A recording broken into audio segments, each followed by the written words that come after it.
Hi guys. आज की जो कहानी है वो है संदेह। संदेह कहानी लिखी है जयशंकर प्रसाद जी ने। तो पहले तो समझते हैं कि संदेह शब्द का जो मतलब है वो क्या है। संदेह का मतलब होता है डाउट, डाउट करना किसी चीज़ पे। तो इसके अराउंड ये पूरी कहानी घूमेगी। इस कहानी में जो मेन कैरेक्टर हैं वो हैं राम निहाल। तो राम निहाल एक यंग लड़का है, काफ़ी एम्बिशियस है और बहुत ही इमोशनली सेंसिटिव भी है। तो अब क्या होता है, राम निहाल एक छोटे सिटी से आया है और एक थोड़े बड़े सिटी में आ जाता है और वहाँ पे रहता है वो एक विधवा के यहाँ। ठीक है, एक विडो होती है जिनका नाम है श्यामा। तो श्यामा नाम की विडो के यहाँ पे वो रहता है और राम निहाल को श्यामा से क्या होता है, प्यार हो जाता है। एक्सप्रेस नहीं करता डायरेक्टली उसको कभी भी, लेकिन उसको प्यार हो जाता है राम निहाल को श्यामा से। अब क्योंकि वो डायरेक्टली एक्सप्रेस नहीं करता, उसको लगता है कि पता नहीं श्यामा, मैं उसको अगर डायरेक्टली एक्सप्रेस करूँगा तो मेरे इस प्रपोज़ल को एक्सेप्ट करेगी या नहीं करेगी। तो उसको डाउट रहता है। तो एक तो अभी थोड़ा आपको समझ में आना शुरू हुआ कि संदेह नाम क्यों है इस पूरी कहानी का, क्योंकि यहाँ पे जितने भी कैरेक्टर हैं सबको कुछ ना कुछ डाउट है। राम निहाल को भी डाउट होगा, श्यामा को भी डाउट होगा, आगे जो कैरेक्टर्स अभी और आएंगे उनको भी कुछ ना कुछ डाउट रहेगा। तो इसीलिए इस कहानी का नाम संदेह है। संदेह मतलब डाउट। तो राम निहाल को डाउट था कि पता नहीं श्यामा उसको लाइक करती है कि नहीं करती, तो उसको कभी एक्सप्रेस नहीं करता। अब होता क्या, कहानी की स्टार्टिंग में दिखाते हैं कि राम निहाल अपना पूरा बैग वैग पैक कर रहा है और वो घर छोड़ने की तैयारी कर रहा था। श्यामा के घर पे रहता था ना, वो किराए पे रहता था। श्यामा उसकी लैंडलॉर्ड थी, मकान की मालकिन थी। तो वो घर छोड़ के जाने की तैयारी करता है कि वो सोचता है मैं घर छोड़ के वापस चला जाऊँगा। तो श्यामा आती है वहाँ पे, ठीक है, और वो देखती है कि काफ़ी रो हो रहा है राम निहाल। तो वो उससे पूछती है कि तुम मतलब ऐसा रो क्यों रहे हो। तो राम निहाल, रोना ऐसा नहीं कि मतलब पूरी तरह से ऐसे ढाड़े मार मार के रो रहा है आदमी, लेकिन एक जैसे नॉर्मली एक हल्के से आंसू वांसू आ जाते हैं, इमोशनल हो रहा था वो। और उसने अपने हाथ में एक फ़ोटो पकड़ी हुई थी। तो श्यामा देख लेती है कि ये अभी इमोशनल हो रहा है, तो उससे पूछती है राम निहाल से कि ये तुम बैग पैक करके कहाँ जा रहे हो और तुम एकदम से तुम इतने इमोशनल क्यों हो रहे हो, तुम्हारे आंसू क्यों निकल रहे हैं। तो राम निहाल ना उसको एक पुरानी स्टोरी सुनाता है। तो पुरानी स्टोरी जो उसको सुना रहा है वो, उससे मालूम पड़ेगा कि वो रो क्यों रहा था। तो राम निहाल बताता है कि उसका एक फ्रेंड होता है जिसका नाम था ब्रिजमोहन, उसके साथ ऑफिस में काम वाम करता था। तो एक बार ये बताता है पीछे, अब ये बैक में जा रही है स्टोरी के अंदर भी स्टोरी है, समझ रहे हो। तो जो राम निहाल है वो श्यामा को स्टोरी सुना रहा है कि एक बार मेरा एक फ्रेंड था ब्रिजमोहन, उसने मुझे एक जिम्मेदारी सौंपी। जिम्मेदारी क्या सौंपी कि ब्रिजमोहन के कुछ जान पहचान के थे दो लोग, ठीक है, मोहन और मनोरमा। राम निहाल का एक फ्रेंड है ब्रिजमोहन। तो ब्रिजमोहन कहता है राम निहाल से कि भैया मैं तुम्हें एक जिम्मेदारी सौंप रहा हूँ कि मेरे दो फ्रेंड हैं। फ्रेंड कौन है, वो हस्बैंड वाइफ हैं, मनोरमा और मोहन। ठीक है, मनोरमा जो है वो बहुत ही सुंदर है, काफ़ी सुंदर है, और जो मोहन है वो थोड़ा सा मेंटली अनस्टेबल है।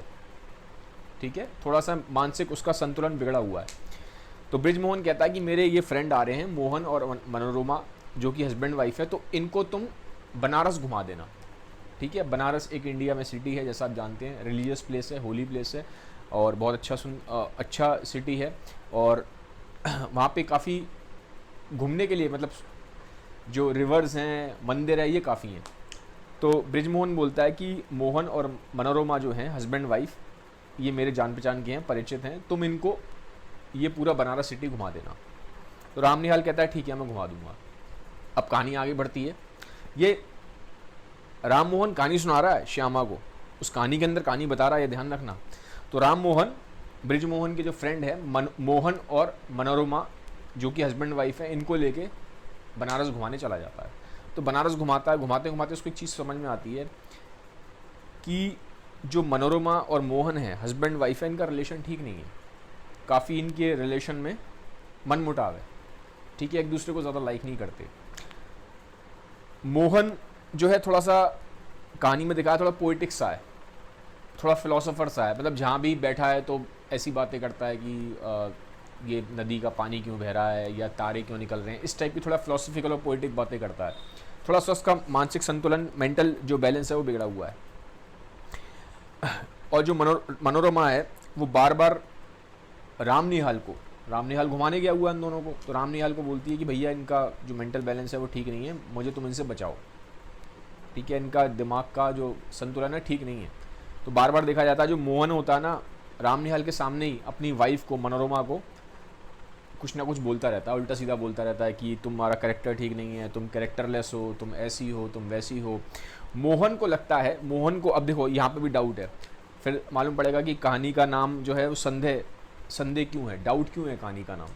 मोहन को डाउट होता है कि जो मनोरमा है इसका कैरेक्टर ठीक नहीं है और इसका कुछ चक्कर चल रहा है ब्रिजमोहन के साथ, और ब्रिजमोहन के साथ ये मिलके मुझे पागल घोषित करना चाहते हैं और मेरी कुछ जायदाद वायदाद ये हड़प लेंगे, ठीक है। तो ये इसको डाउट है।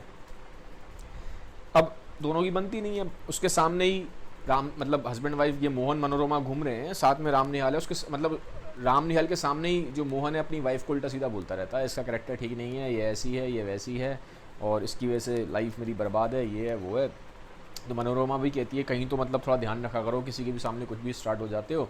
और मनोरमा फिर राम निहाल को बोलती है कि तुम थोड़ी मेरी मदद करो, साइड में जाके उसको बोलती है कि मुझे मतलब एक तरीके से मुझे मेंटल पीस चाहिए, क्योंकि ये मेंटली बहुत डिस्टर्ब है, इनकी वजह से मैं परेशान रहती हूँ, तो मेरी तुम हेल्प करो।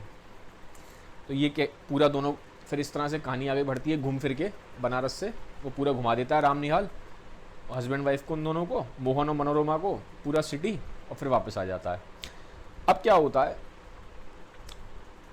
जो मनोरमा है ना, राम निहाल को कंटिन्यूसली लेटर्स लिखती है, लेटर्स में लिखती है कि मुझे तुम बचाओ, ये मोहन जो हैं इनका मेंटल बैलेंस बिगड़ा हुआ है, ऐसे हैं वैसे हैं, मतलब अपनी पूरी कंप्लेन राम निहाल को चिट्ठियों के लेटर्स के द्वारा लेटर्स लिखती है उसको।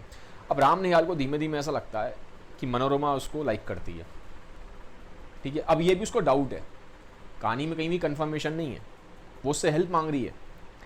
तो राम निहाल को लगना लग जाता है, उसको डाउट होने लगता है कि जो मनोरमा है वो मुझे लाइक करती है। तो अब इसीलिए थोड़ा आप समझ में आएगा आपको ये डाउट क्यों है, ठीक है, क्योंकि मोहन और मनोरमा इनके भी बीच में आपस में डाउट है। भाई मोहन को लगता है कि मनोरमा का कैरेक्टर ठीक नहीं है, ये ऐसी है, ये वैसी है, ये मुझे मेंटली पागल करार करने को तैयार है, तो मोहन को मनोरमा पे डाउट है, ठीक है। और जो राम निहाल है उसे ये डाउट है कि मनोरमा मुझे प्यार करती है या मनोरमा मुझे लाइक करती है, उसको डाउट है, ठीक है। तो अब वो कंटिन्यूसली उसको लेटर्स भेजती है मनोरमा, तो बहुत सारे लेटर्स इकट्ठे हो जाते हैं। तो अब वो कहानी वापस आती है, राम निहाल श्यामा को कहानी सुना रहा था, तो अब वो बैग पैक करके ना उसी के पास जा रहा होता है, मनोरमा के पास, उसकी प्रॉब्लम्स को सॉल्व करने, ठीक है। तो ये कहानी पूरी सुना देता है वो श्यामा को।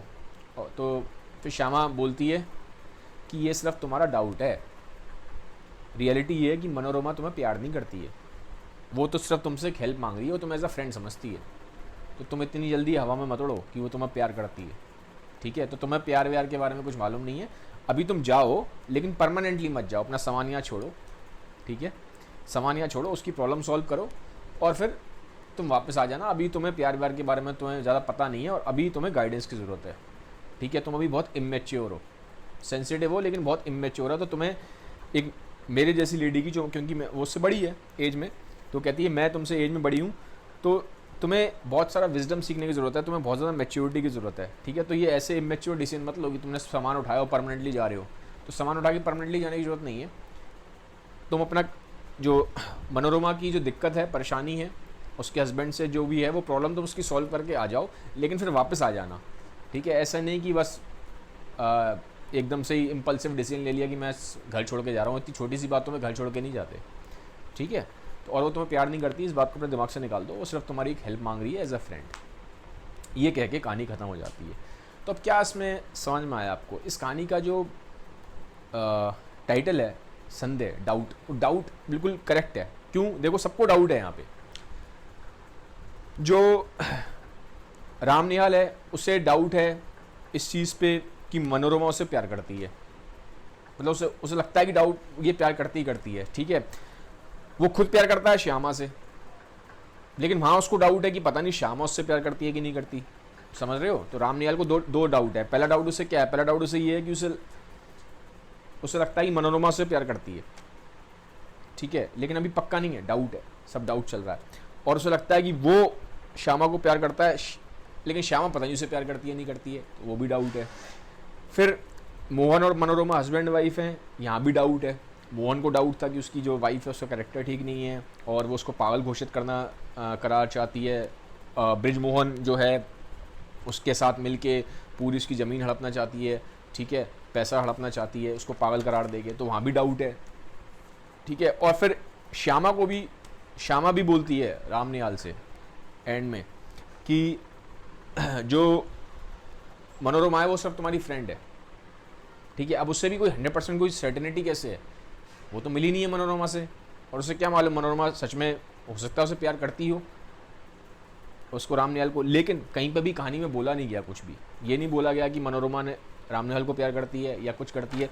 तो श्यामा ने भी सिर्फ एक ऐसा ही एक तरीके से अपना एक ओपिनियन दे दिया है, ठीक है। लेकिन ये भी एक डाउटफुल ओपिनियन है, ये भी एक उसका डाउटफुल स्टेटमेंट है जब वो राम निहाल को बोलती है कि मनोरमा तुम्हें प्यार व्यार नहीं करती है, वो सिर्फ तुम्हारी फ्रेंड है, ठीक है। तो ये भी उसका एक डाउटफुल सा स्टेटमेंट है, क्योंकि 100% सर्टेन तो कोई भी नहीं है कहीं पे भी। तो मतलब पूरी जो कहानी है डाउट पे ही घूम रही है।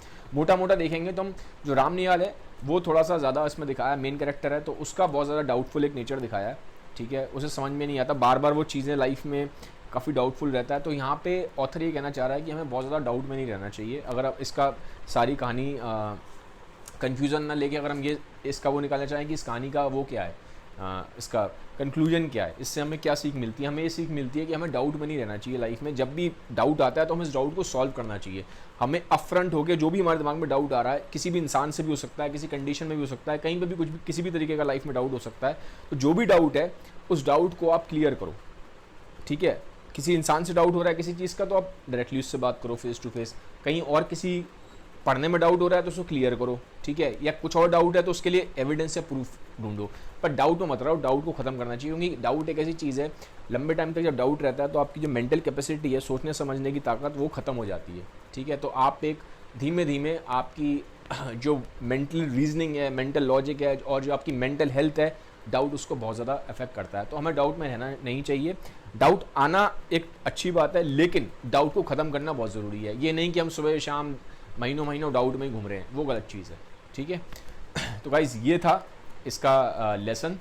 अल्टीमेटली लेसन क्या है कि हमें डाउट में नहीं रहना चाहिए। जब भी डाउट आए, डाउट आ सकता है, नॉर्मल है, एक नेचुरल प्रोसेस है, डाउट सबको आता है, लेकिन हमें डाउट को इमीडिएटली ख़त्म करना चाहिए, ठीक है। तो ये इस लेसन का हमें, इस कहानी का हमें लेसन सीखने को मिलता है। अगर आपको वीडियो अच्छा लगा है, समझ में आया है पूरी समरी, तो इस वीडियो को सबके साथ शेयर जरूर करिएगा। Have a nice day, bye bye, take care.